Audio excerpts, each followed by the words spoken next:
Welcome to another episode of Pit Lane Parlay.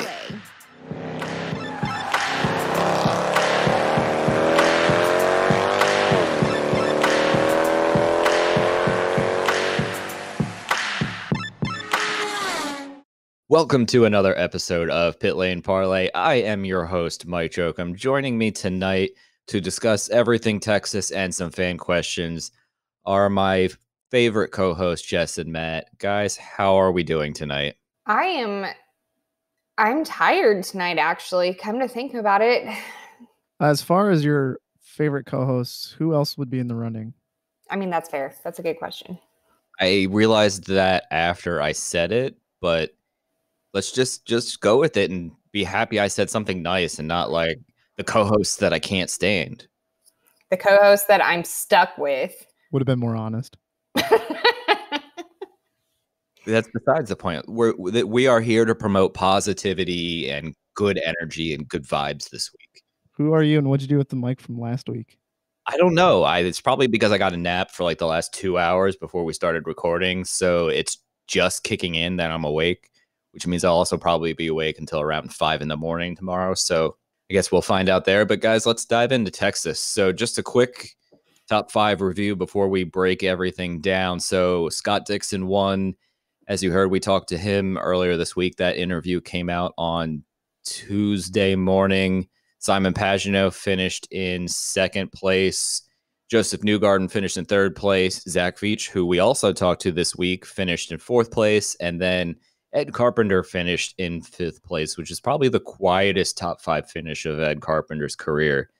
With that being said, it was a pretty tough race in terms of track conditions with the heat and the PJ1 rubber compound on the outside of the track or some combination of both. So first off, guys, what was your overall thoughts on the race? And do you think Texas maybe is declining as far as the racing product is concerned?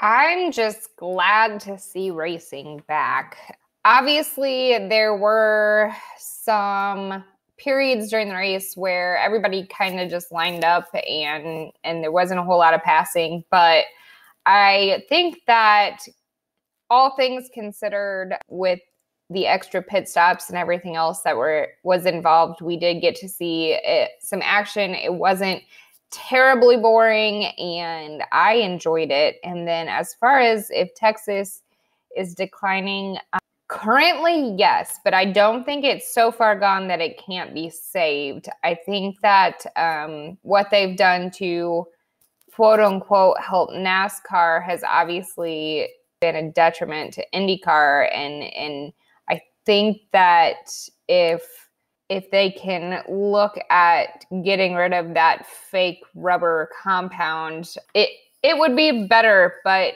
I also think that maybe there would be a workaround. I'm not sure what that would be, but I think it would be a possibility. Yeah, it wasn't the best race ever by any means, but it's really hard to complain since IndyCar's back. And I think that's the most important thing, is that we got to see some racing and it was a lot of fun. And I think a lot of people just enjoyed, going onto social media and conversing with other friends about it and things like that. So that was good. I really liked seeing that. I think Texas is definitely on the decline. And, as someone was saying, put that rubber down in the hopes that other cars would be running on the high side, specifically with NASCAR, in the hopes that it would not artificially rubber up the top. And it just isn't there yet. And this was year 3 of this new turns 1 and 2, and I'm still not a fan of it. So I don't know if Texas is salvageable per se, because that turn seems like it's always going to be a one groove turn. So it's kind of something maybe we're going to be stuck with, and it's not a good time to be shooing away venues, but it's definitely not at the top of my list of favorite venues. That's for sure. So what you're saying is we should bring back Milwaukee or Cleveland. So my thought on the race, yeah, listen, it wasn't a home run. It was amazing to see IndyCar back on track. I really enjoyed who hung out with the live streams and chatted with us in between and whatnot.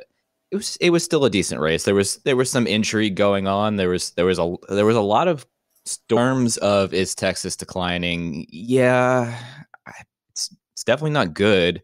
I thought Scott Dixon said something really interesting to Jess and I the other day, that in talking to NASCAR drivers, I don't know if he talked to them before the race or after the race.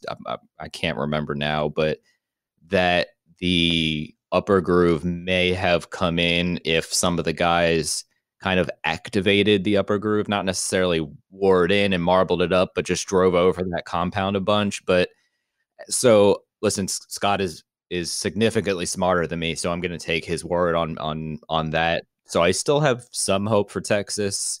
I don't know how you can activate that compound when the Indy cars were just sliding everywhere as soon as they got near it. So I guess we'll see on that one. So point of contention number 2 was everybody was frustrated with the NBC commercials, but the positive side of that was there was almost 1.4 million viewers, which was one of the highest rated IndyCar races outside of the Indy 500 in a number of years. So, guys, since we all watched the TV version, were you guys frustrated with the commercials? I don't want to steal Justice Thunder because I know she knows way more about it than I do. So I'm just going to kind of talk about my opinion, which is yes, it is a little frustrating. And my favorite thing was Sage Karam tweeting, "Wow, it's only been 6 laps. There's already a commercial." And a lot of people on Twitter were like, "Yeah, welcome to this side of the viewership where you get to watch it on TV instead of racing." So this is what we put up with. So yeah, it's a bummer, but there's trade offs, and I'm sure Jess will touch on that here. So it was brought to my attention. Somebody did the math. They figured out that roughly 28% of the race was held under commercials. I went ahead and did the math, and a typical primetime spot for any kind of TV show is between 42 and 45 minutes long. That's approximately 70% TV show and 30% commercial. On that front, IndyCar actually came in better. And what people are kind of forgetting is that in prime time, commercials have to be done for the revenue side of things. Because when you're on prime time, you're not having people pay for a subscription to that particular TV channel. So it's got to be paid for somehow. So that's what the commercials are for. And when you think about other sports, like football has built-in TV timeouts, and I believe basketball might also, I can't remember, but they have built-in TV timeouts specifically to get commercials in. So I particularly wasn't upset about it, and they did a lot of side-by-sides. Not all of it was side-by-side, but a lot of it was. So personally, I didn't think there was a whole lot to complain about. Yeah, I mean the Karam point of the commercial after 5 laps, yeah, that was a little bit of a buzzkill. The race finally starts, and then there's a commercial like 6 laps in. You're kind of like, oh crap. But I think Jess is 100% right there. The rest of it really didn't bother me at all. We have sponsors and advertisers paying money to be included in this primetime spot, which is never a bad thing to me. So we will move on from that, and we will touch on, I guess, one of the only instances of the night was when Felix Rosenqvist tried to pass James Hinchcliffe in turn 1 or turn 2. Marco was also there, and obviously that ended Felix Rosenqvist's night early. I don't know if you guys have any thoughts. Was Felix a little too aggressive there, or should the lap traffic have found a way to slow down a little bit more so Felix could have, I don't know, stayed lower in the corner? I don't necessarily think he was doing anything too crazy. I think at that particular moment in the race, it was kind of go or don't. So I personally don't think that he did anything crazy. He had to take a risk. Unfortunately, in this particular instance, it didn't work out, but he had a heck of a car. So I feel like he should have gone for it. Yeah, sent or be sent, I guess. And I appreciate him going for it, especially since, like I said in the previous show, that his oval prowess last season wasn't too great. So really good start for Ganassi there. This showed that much strength, and I'm drawing a blank on the engineer they poached from Rahal. Michael Cannon. Is that the one? The one super knowledgeable on ovals, really helped out Ed Carpenter. Yeah, Cannon most recently came from Dale Coyne, Okay. I think. Oh, that's right. Yeah, that's one of the reasons I thought Coin was going to struggle this year. You're right. So there's a lot of those engineer changes for whatever reason are hard for me to track. But yeah, so very good start to them on ovals. I hope that translates to the rest of the season as well. And I don't really put the incident on anybody per se. I just think it was one of those racing things. Yeah, first, Felix had a hell of a day. I think it was just unfortunate timing. I don't have any problem with where Hinch and Marco were on the track. At that point, Rosenquist needs to get aggressive to try to get up there and fight for the lead. So it is what it is. Like Matt said, a total racing incident. So we are going to interject our first fan question here from Jeff Lacey over on Twitter. If Felix doesn't necessarily win a race, but he's consistently fast, will he be safe at Ganassi at the end of 2020? It depends on how literal I like winners is. There's a lot of drivers that have driven for Chip Ganassi that didn't do a whole lot. So to me, Felix is, miles ahead of some of the other talent we've seen roll through there in some of those part-time roles or the non-9 and 10 cars. So I think he's doing a fantastic job, and I really hope that Chip doesn't not necessarily give him a pass, but understands that he's doing a really good job right now. It's really fast. I sort of agree and sort of disagree. So I have to say that I feel like if he doesn't win and he's consistently quick, but also consistently doesn't finish, then we're looking at, he won't have a job. But I think if he's just consistently quick and does finish, but doesn't win, then he's on the fence, but I think Chip would keep him one more year to give it a shot.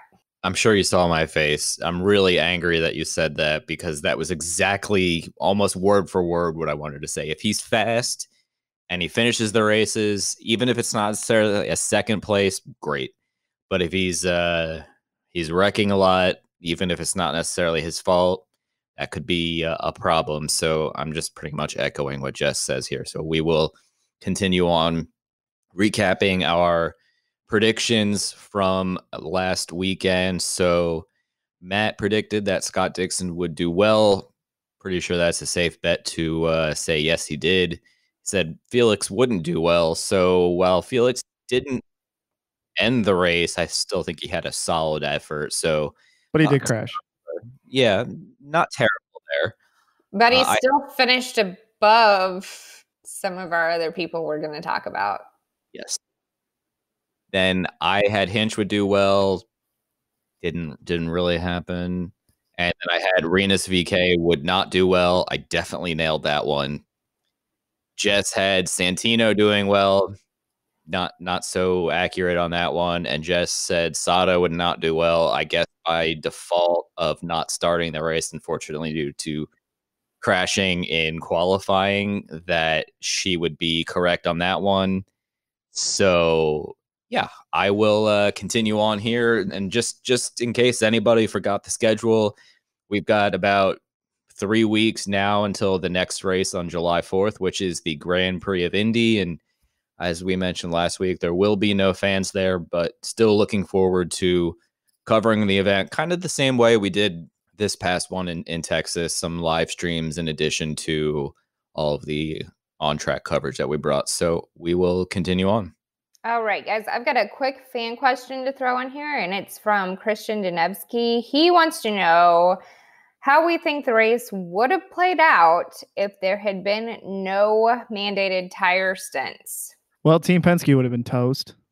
And it's kind of irritating that this stint was put in place because Team Penske's tire wear at Texas is always atrocious. So I'm a little bummed. I think Newgarden and Pagano would not have finished as high. And I think as a whole, it would have been another one of those, do you pit every 30 laps for fresh tires and go super fast, or you try to extend it to 50 laps, do one less pit stop, but go slower? So I think Dixon had it dialed in no matter what. It would have been tough to see anybody beat him, but who would have known? Yeah, like Matt said, I think that Penske would have been in serious trouble if they had longer than a 35 lap stint. But honestly, I don't think the race would have been too terribly different. Both Zach Veach and Scott Dixon, when asked similar questions, kind of did. I think Zach told Jess and I that around lap 30 or so that he was pretty much ready for new tires. So I don't think too much necessarily would have changed from that standpoint. I think some people definitely would have been willing to take the risk of going longer. I don't know that they would have gone a whole lot longer, but I think they would have been at least willing to risk it a bit.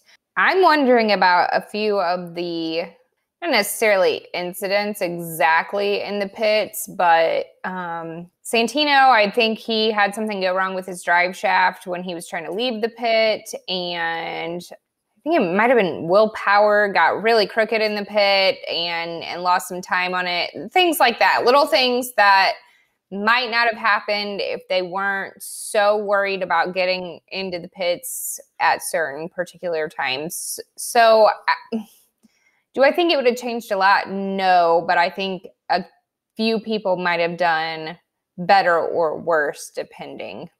So with that, we are going to move into the Indy 500, and I don't even know how I feel about this right now, but we're going to talk about it a little bit. So Roger Penske has come out this past week and said that he is pretty much adamant that either the 500 is going to have fans or it is not going to run. I have been kind of saying that for, I don't know, the past month and a half or so. That was my feeling on how things were going to go. So now he's finally come out and he said as much. So that'll be interesting. And then also he wants more venues added to the IndyCar schedule. So also interesting. I think that's a good sign, of course, obviously.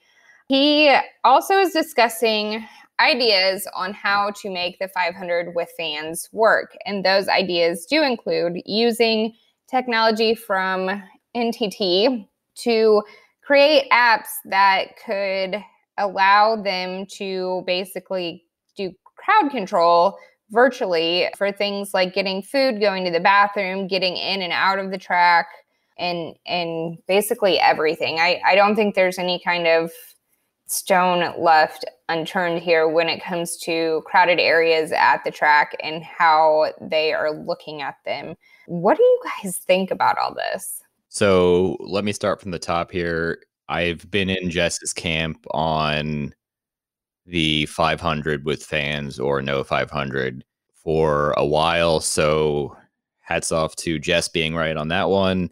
More venues being added is always great. I think that sweet spot in the schedule somewhere around 20 would be fantastic. Now, the app to notify people when they can get food, use a restroom, which gate they can come in, has certainly brought out a lot of hot takes and interesting takes in the last 24 hours. I feel bad for Nathan Brown having to publish that article. It was a great story, and then he's just been shredded for the last 24 hours, at least as of this recording. But honestly, if that's what it takes to hold the 500 with fans, a little bit more crowd control in a way, I'm for it. I understand what people are saying, and if that means you're not going to go, I'm sure somebody else will gladly take your ticket. And if you're worried about using the bathroom, 98% of the people there are adults. I think you can wait a couple minutes. So I'm just going to leave it at that and try to be as energetic and positive as possible. But I applaud Roger and NTT for trying to get creative and find ways to get this to happen in 2020. And if that's what it takes, I fully support it. Mike, an app is going to tell you when you can go get a pork tenderloin. Well, I'm going to tell that app that I don't want a pork tenderloin. All right, so I'll go from the top two. So I was not in the same camp with Jess and Mike on this one as far as the fans versus no fans. To me, having the race was more important than trying to figure out some sort of policy to get fans in the show. That doesn't necessarily mean that I didn't want fans there to begin with, because if there is a chance we can get it, a fourth capacity or some sort of social distancing something, An app was really not where my thought process was going. But if we get some fans there, great. But I don't think if we can't fill it up with 300,000 fans that we should just cancel it. I don't necessarily agree with that line of logic. But so if we're gonna have fans, as long as they're smart about it, obviously we're in pandemic conditions, so a lot we don't know about everything. So I just hope everybody just is smart about the policies and whatnot. We make sure we do everything as safely as possible. More venues, can't complain about that. But I feel like this is also something that's been said before. Times are different. Yes, we have Penske in charge now, so that's good. So hopefully some of that comes to fruition. And then, yeah, like I said, the app kind of out of left field. I understand that some fans may not like it. I think we all just kind of have to adjust a little. It's weird times we're living in right now.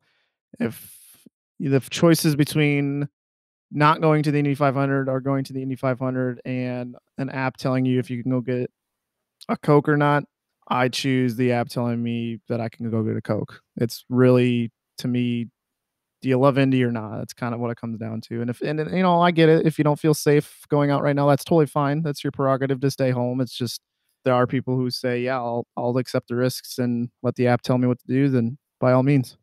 I'm gonna counter your running the race with no fans, only with a small one. Just saying, being there, this would have been my 29th in a row. So being there 28 years in a row now, all of the stuff that leads up to the 500 requires fans. It's just not the same without the fans being there, the traditions and everything else. And as much as I love the race, the traditions are half of what the 500 is.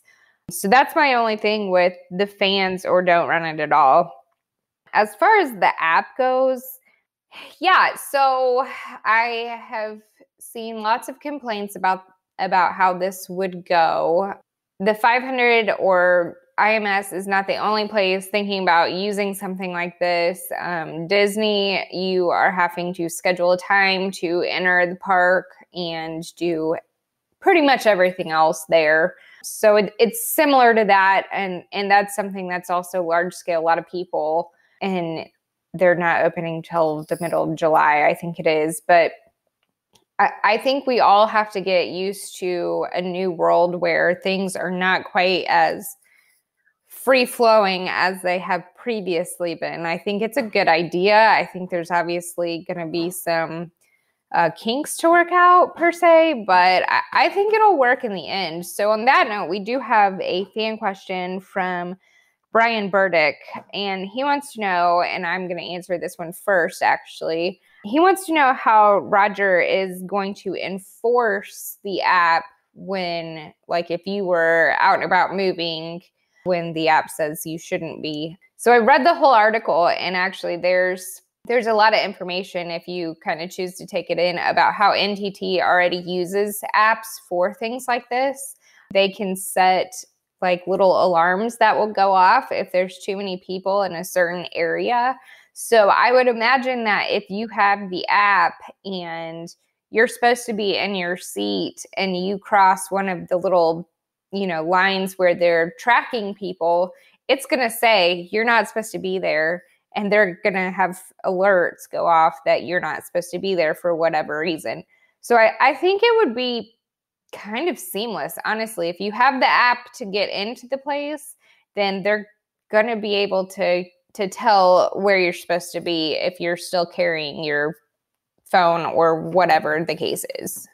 Yeah, I'm just going to add one thing on top of what Jess said. I would imagine whether it be the yellow shirts or some other maybe outside security firm that they contract in for some extra people, extra manpower, extra yellow shirts, that there would be, if you cross that line, somebody who says, hey, please turn around for a little bit. I don't know. I didn't read the article as in depth as Jess, but I don't think it'll be a huge deal. For those that are there, they'll know the risks of breaking the rules, and who wants to get kicked out of the Indy 500 because they used the bathroom at the wrong time? I mean, come on, that's immediately pitfall worthy right there. Yeah, that sounds like a turn 3 thing. I don't know. Yeah, I don't know. there's definitely smarter minds out there to answer this question than me. I don't know if I'm allowed to answer this question. I have no idea how they're going to enforce the app, but you guys sounded really smart, so maybe I'll just side with what you guys said. But back to kind of Jess's counterpoint, and I don't know if maybe we just want to say chalk this up to Minnesota ignorance, because I've been to 6 Indy 500s, I think. And so yeah, we usually just get in, watch the race, go home. We don't have a lot of time to do the carb day or anything leading up to it, pole day, anything like that.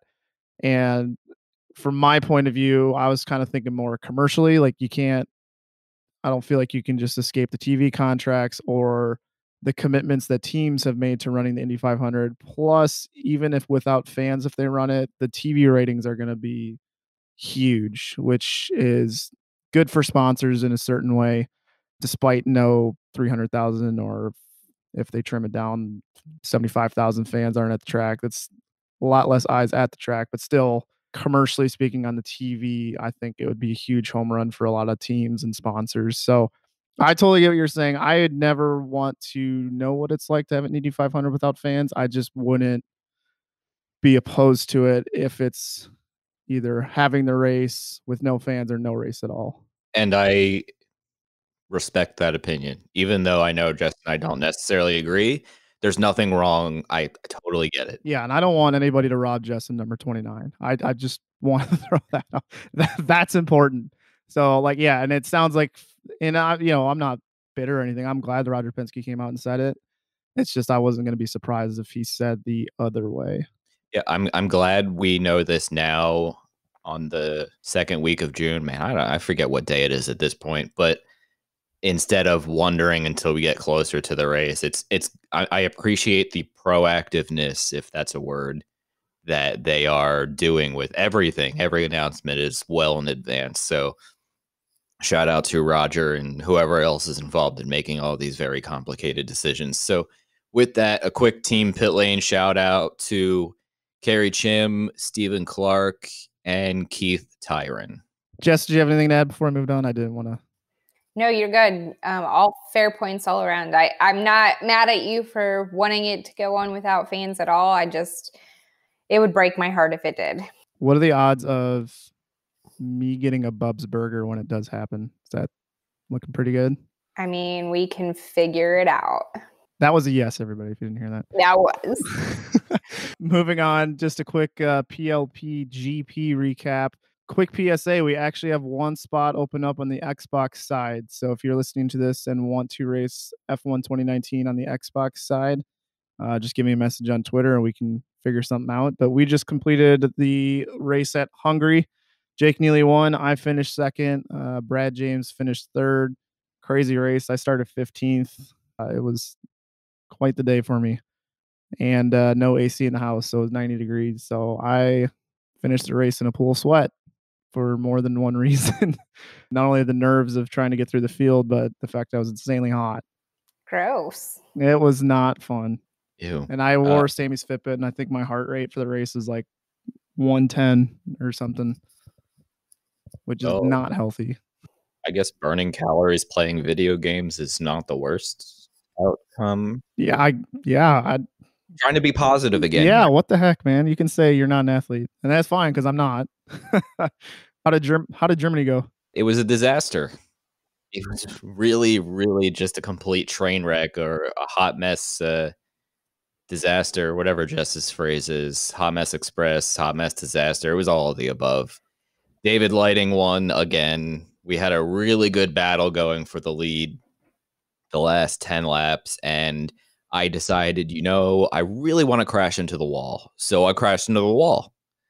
And then on Sunday, we did our Gran Turismo race. Our buddy Frenchie won. And London Drysdale finished in second. I finished in third. I think I also stuffed it towards the end of the race there. So if you would like to see me continue to crash towards the end of races when I'm close to winning, please tune into my Twitch every Wednesday and Sunday because it is bound to happen. And I think Jess said she is going to join our race this Sunday. No, Wait, what? That's cute. No, I did not actually. Oh, I was like, what? All this time you've been shunning me, and then No, I see how I this do not works. want to race. But here's the thing: Post Mike just used my famous saying, "The hot mess disaster." And guys, I found the most perfect thing in the world that I need for my desk. And I was told that I need to ask on air for some reason. But Nat, will you please buy me the dumpster fire figure that I found today? How much is it? I don't know, like $23 or something. It's $23. Good Lord. How about we make a bet on something? And if I win, I get to witness you taking a shot of something. Ooh. And if you win, I'll buy you that dumpster express. The dumpster fire, and it's smiling even. Is it smiling because it's a dumpster? Maybe, I don't know. Or maybe it's smiling because it's on fire and whatever inside was bad, so it's happy that it's burning. When you sent us a picture of that, I thought it was like $4. I've been like, yeah, sure, I'll buy that for $23. That's like I know, it's stupid. 3 burritos at Chipotle. That's Matt, fair. let's split it. Jess deserves a gift for how hard she works. You know me $11.50 and we'll make it happen. That's 1.5 burritos. Sorry, this is how my brain works. No, I'll do that. What he anything for said Jess. was, that's a burrito with guac. And queso. And double meat with an extra tortilla. No, anything for Jess. I'll Venmo You guys Mike. don't have to buy me one. I saw it. I don't even remember where I saw it. And I was immediately like, oh my, I need that. Hang on. Mike, turn on your phone noises. I'll do it right now. My phone's on Do Not Disturb. That's way too much work. I wanted Mike just in the background to hear a ka-ching. Here, ready? Just send it, and I'll press a button on my soundboard. But here, we and know we'll if pretend- Post Mike orders it, I'm never getting it because he's never gonna mail it to me. Well, if I order it, I'll just put your address in there. All right, and bang. That is not what Venmo says. That is new age technology, Venmo. Anyways, before I move on real quick, I just want to say that the reason David probably wins in F1 a lot is because he's probably generally better at studying than you. Ooh. Studying the tracks. Ooh. Because do you know how much effort I put into how to master most of the F1 tracks? I probably need to put in a little more practice effort like you Xbox One guys do. That's okay. You gotta study more to get good grades. You have like 5 degrees, don't you? All right, anyways, we'll move on. More degrees than a Russian protractor. I got the facts game this week. I don't know about this one, but we'll try. All right, you ready? Maybe. I am an American. Yes, you are. Scott Dixon. Funny. I amazingly racked up 39 starts over the course of 14 years. And in my season of Indy Lights, I won the championship, edging out Dan Weldon. AJ Foyt the fourth. No, but that is a good guess.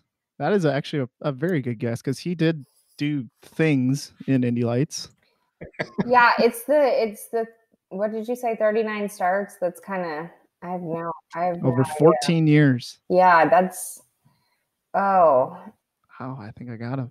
Yeah, I think you got me. I've got. All right, we'll do a couple more hints. My last race was in 2016 with Andretti Autosport at the Indy 500, and you commonly hear my voice every weekend on a race broadcast. I don't know. Well, there's 3 people in the NBC booth, so pick. Townsend Bell. Yes, Townsend Bell is the correct answer. Did you guys know that he beat? I guess. Sorry, that's a bad question to ask now, but yes, he did. He did beat. I did that once before. Like, you guys didn't know that Chip's name was Eugene? It's like, no, because we didn't answer your question. Yes, in 2001, he beat Dan Weldon by, I think it was something like 30 or 40 points in the Indy Lights Championship. Huh. I saw a video on it on YouTube. I don't know where, but anyways. My stupid brain was going, Paul Tracy raced more than 39 times. Paul Tracy raced almost like 280 times, or something ridiculous. So, and if you ask him, an Indy 500 winner. Or not. Okay. All right. So Jess touched on a lot of quotes about Roger Penske, specifically pertaining to the IndyCar schedule and the Indy 500.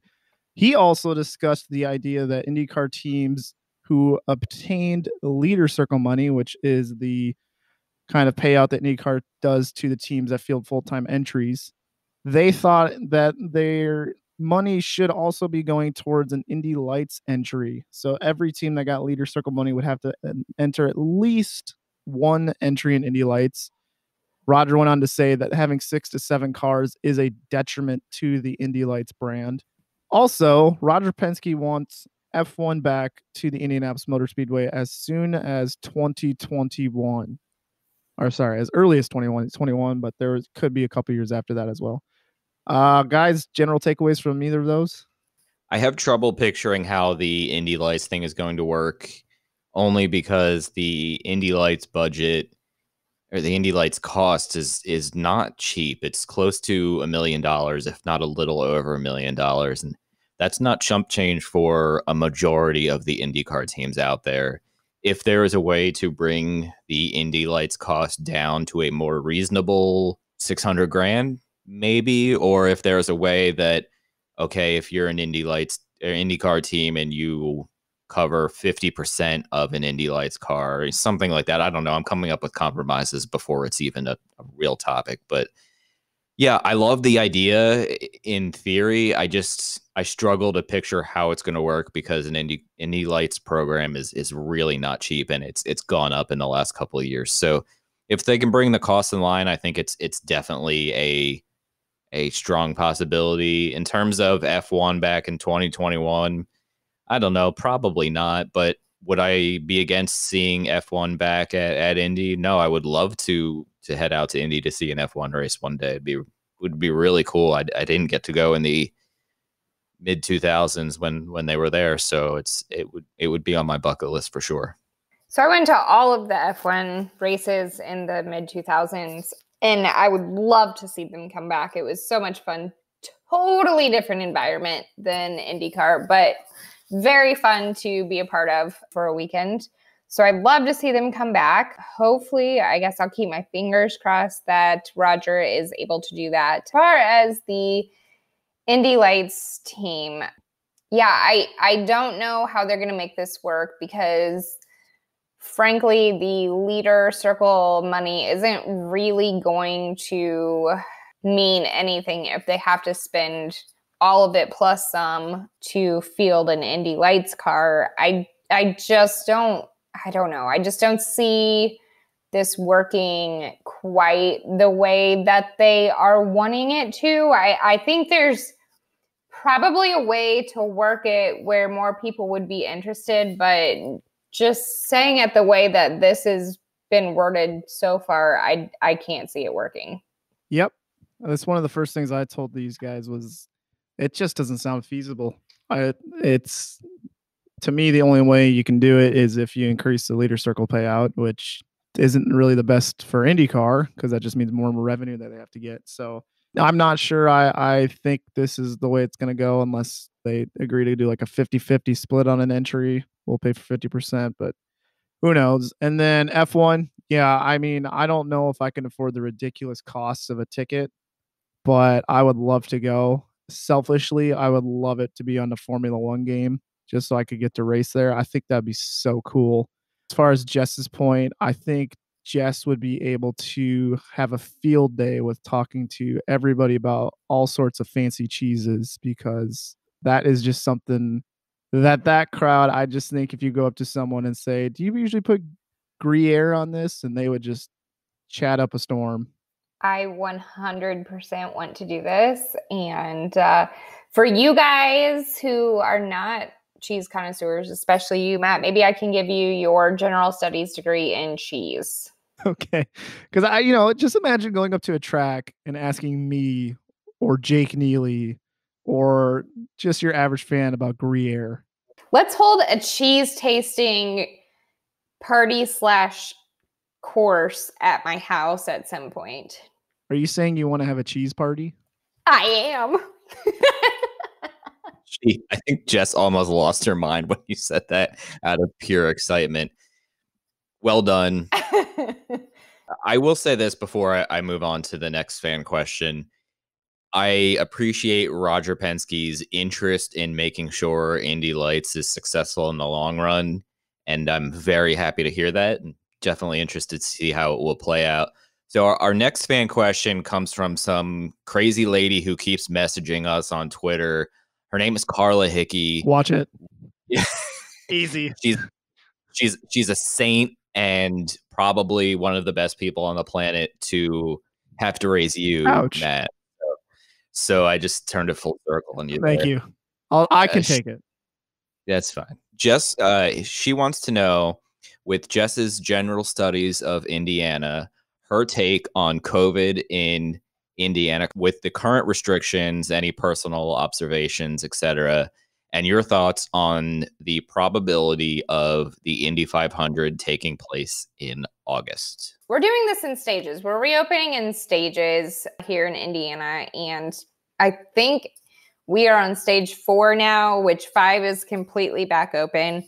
So 4 is, gosh, I don't know, 75% open in restaurants and retailers and such. I can't remember all the specific rules, but anyway, stage 5 is what would mean full open. That's going to happen on July 4th with Marion County, which is where Indianapolis Motor Speedway is. I think it's like 12 days behind or something. It's not a full 2 weeks, but it's a little bit behind. It's going well. Our numbers are staying steady. They're not going down really, but they're staying steady. But if I'm going to be perfectly honest, I think the probability of the 500 taking place with fans in August is less than 5%.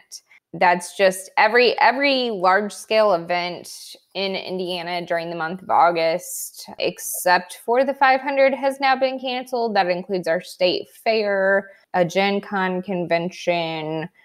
There's just been multiple different events canceled, and they've all been canceled, not just changed. All of our concerts have been canceled. I mean, it's just, unfortunately, I don't think an event of that magnitude can happen in August. There's too much things that have to be planned, and hand sanitizer to be bought, and disinfectant to be bought, and people to be hired to clean everything. And I think it's just not going to happen in August. People are still keeping their hopes up for October. I am as well. I am going to be honest and say that our weather can be pretty terrible in October. So I'm keeping my fingers crossed, but I'm not holding my breath right now. So what you're saying is the tweet that I typed out the other day, which was hashtag is it October yet, wasn't out of bounds? Not out of bounds at all. I definitely think it's going to be October if it happens. Hey, Mike, I'm tweeting hashtag is it October yet? Start the movement. Saturday. No, I'll do it tomorrow, Wednesday. I won't wait for the episode to come out. I don't really have anything to add since I'm not in Indiana, but Jess is the expert here, so we will we'll let her handle this one solo. Well, we're doing good. I just still don't think it's going to happen. One more question: will Bubs be open in October? Well, okay, so I have not checked in on them, but I'm assuming that they're open now. So then, yes, they would be open in October. Bubs and Charlie Brown's. The rest, it's kind of whatever.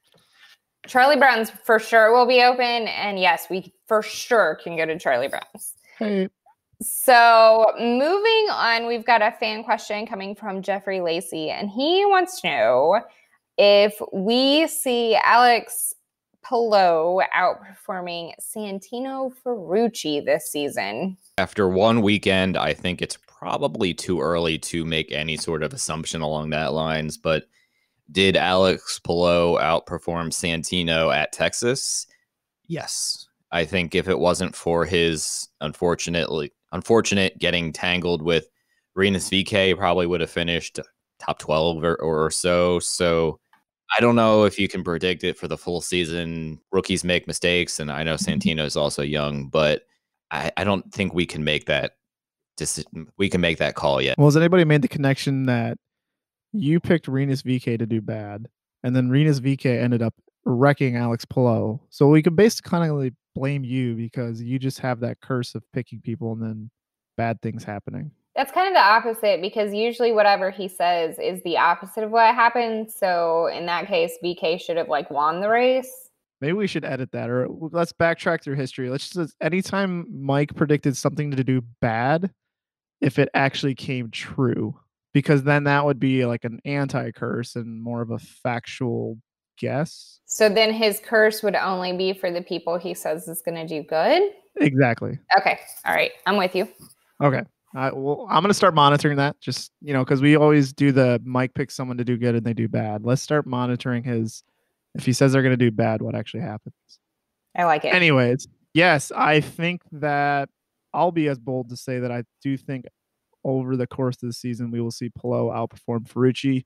That stems from my faith in Palou on road courses, which is 2/3 of the schedule, compared to Ferrucci on road courses. I'm not rooting against either of those two. I hope they both do well. I just think I see Palou ending up coming out the victor in the championship standings.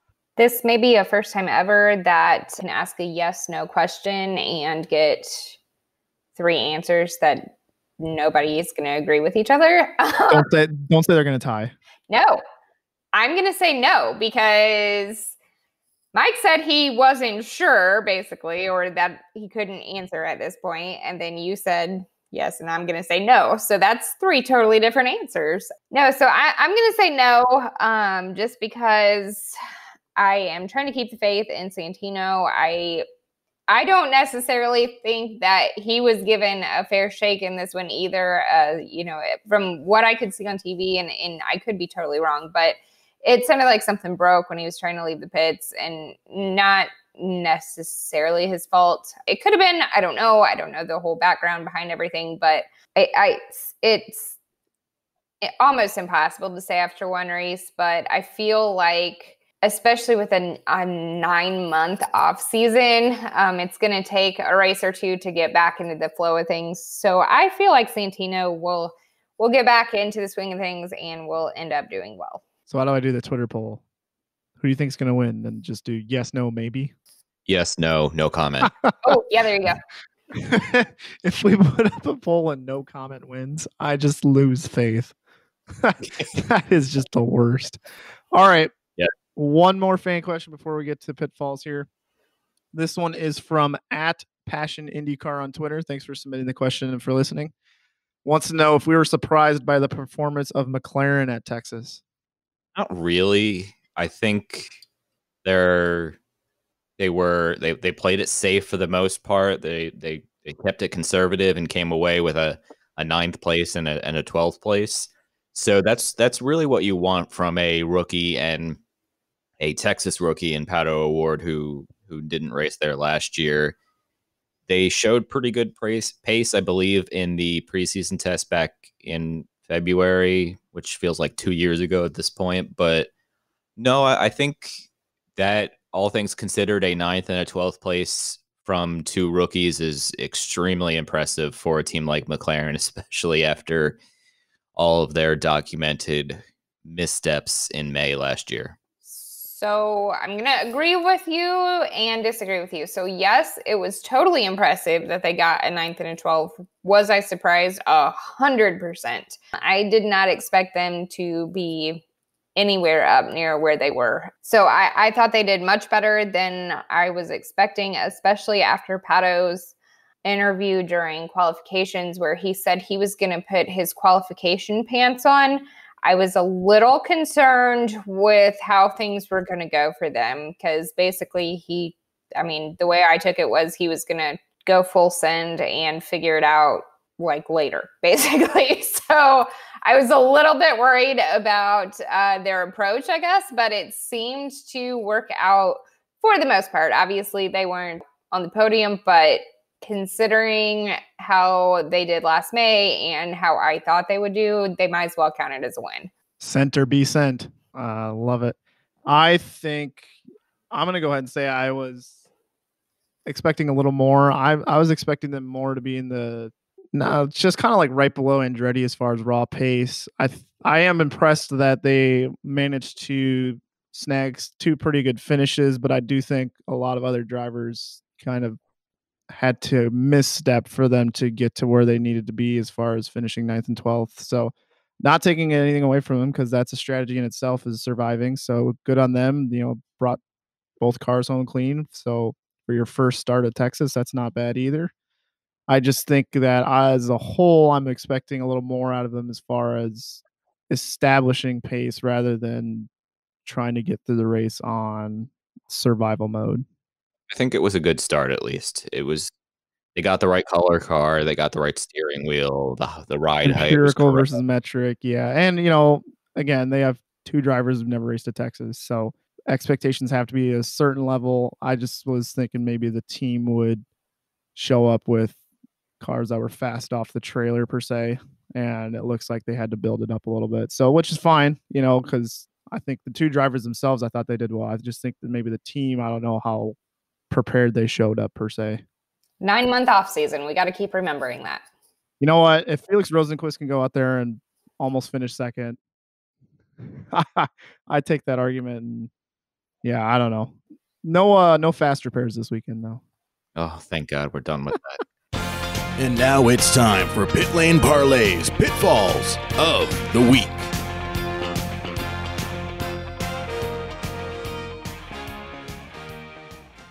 So I will start it out here. A road to Indy personality, let's just say, I'm going to leave names out here, tweeted a very insensitive joke in light of all of the racial tensions and Black Lives Matter movement going on right now that was really out of line and super disappointing. It was deleted within, I don't know, before I even saw it. It was brought to my attention by a handful of people in a text message pretty quickly, but I'm just super, super, super disappointed that anybody could make a joke out of such a serious situation, and I'm just going to leave it at that. Yeah, there's not really anything else you can say about that. So I will go ahead and go next. I'm going to make mine quick so that I don't get off on a ranting tangent. I am going to not name names either, but I am going to call out all of the people who say that they're IndyCar fans who did nothing this weekend except complain about everything. They complained about the TV coverage. They complained about the commercials. They complained about people getting penalties that are clearly in the rule book. They complained about I don't even know what else but everything. They complained about people having issues that were out of their control. I mean, just you name it. The sky wasn't the right color. They didn't like the aero screen. They liked the aero screen. It just literally anything you can think of that has to do with racing, they came up with. Oh, it was too late. I mean, literally a million different things. Oh, it was too early also because then the sun wasn't down totally. So it was unbelievable to me that we waited 9 months to see. Okay, so we were like 2 weeks short of 9 months, but basically we waited 9 months to see a real live race, and all they could do for the whole race and after the race up to and including today, 4 days later, is complain about the race. But the sky was the wrong color. It was. Oh, okay. I'm just making sure you acknowledged that. How dare you? Yeah. That. It was the wrong color. I am angry at you for complaining. I am angry at you for everything now. Okay. My fault. Yeah, if the race was 3 minutes later, my beer would have been 3 minutes more colder. Yeah, so I don't know, man. I don't know what to do. Yeah. Blame Nathan Brown. It just blows my mind, I guess. Like everybody's always, we've been talking for literally 9 months. Oh my God, I can't wait for racing to come back. And then it comes back and you can literally not find a single good thing about it. So it's just frustrating. Like just be happy and be thankful. Also, please don't blame Nathan Brown. He's a fantastic gentleman and a great writer. Well, he did not color the sky. Speaking of Nathan Brown, He did also not invent an app that's going to tell you when you can go to the bathroom. He did get blocked by Jim Utter today, which is a convenient segue into my pitfall, which is the whole TV ratings argument is so stupid, and people need to get over themselves. It's one that I never understood. And in this instance, Jim Utter was wrong that IndyCar did average more viewers than the Xfinity series in NASCAR over this last weekend. And even if that's the case, who cares? I don't view it as a competition. And us IndyCar fans, maybe we chomp at the bit to say, ha ha ha, we had more ratings than you once. But if you look at the last 20 years, we really can't talk. So to me, on our side, we should just cool it if something like this does happen. And then on the flip side, NASCAR fans and media personalities shouldn't use this as a chance to gloat if NASCAR does get more ratings, because while your ratings might be high, your garbage product isn't going to be attracting people anytime soon. So I think as a whole, NASCAR has other problems to worry about other than trying to be IndyCar in ratings, because to me, the racing isn't as good as it could be, and there's too many stupid rules and et cetera, et cetera, et cetera, rant about NASCAR. So as far as the whole TV ratings thing, it's not a competition. Can we really not debate it every time TV ratings comes out? Because it's super irritating. I can't disagree. Not only was he wrong, looking at the full picture of everything. So then TV ratings made this guy the wrong color? I like your logic. Okay. I mean, it's okay. And just to be clear, it's okay if you think NASCAR is better than IndyCar. Just please use a different argument than TV ratings. Please. Fair. I'm fine with it. It's the same thing. Like, if you like a different type of music than I do, doesn't make you right. Doesn't make me right. It's just the way of the world. Yeah, don't say this genre has more albums sold than that genre. Everything is better than American cheese. Wait, hang on. We can't sign off the episode. We got to Google what's the highest selling cheese. Or didn't we do that once? Not that I'm aware of. You may have. Cheese. Do you want me to do America or the world? Let's do America. Well, duh, it's going to be Kraft. I bet if you did the world, it's probably Parmesan. America's 15 favorite cheeses according to 24/7 Wall Street. I don't know why they're reporting on that. Oh, American is 15th on the top 15 list. Sweet. So they can't even win in America. Got it. Number 1, mozzarella. Yeah. I'm cool with that. Yeah, I like mozzarella. Can't complain. And on that note, we're going to wrap up our first race recap episode of the season. It feels good to say that. Hope everybody enjoyed the race and the Scott Dixon and Zach Veach interviews from this week. And with that being said, unless there's anything else, I'm getting no's from both. So Jess, go ahead and sign us off. And guys, keep your lug nuts tight. Today's podcast is presented by Podgo. Podgo is the easiest way for you to monetize your podcast, providing podcasters with a flat rate for ad space so you always know how much you get when you include an ad from Podgo. We recently joined as a member, and you can too. Apply today to become a member and immediately be connected with advertisers that fit your audience. That's podgo.co, podgo.co.